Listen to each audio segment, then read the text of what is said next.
Welcome to our tutorial on how to delete your Facebook account while still receiving messages on your PC. Let's walk through the steps together.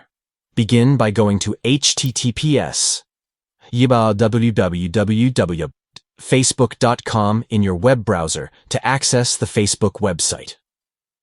Once on the Facebook homepage, locate and click on the down arrow icon at the top right corner of the page.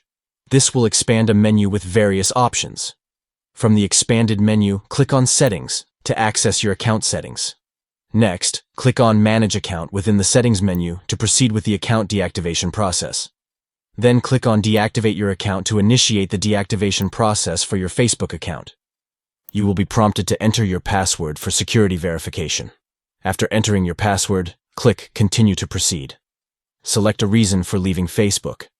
If your reason is not listed, choose Other and provide a brief explanation in the text box. To continue receiving email notifications for friend tags, group additions, and event invites, ensure that the email opt-out box is unchecked.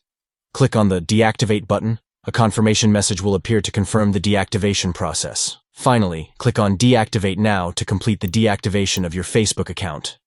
Your account is now successfully deactivated while still allowing you to receive messages. By following these steps, you can deactivate your Facebook account on your PC while maintaining the ability to receive messages. Take control of your social media presence and privacy by deactivating your account as needed. Thank you for watching, and we hope this guide has been helpful in assisting you with deleting your Facebook account on PC.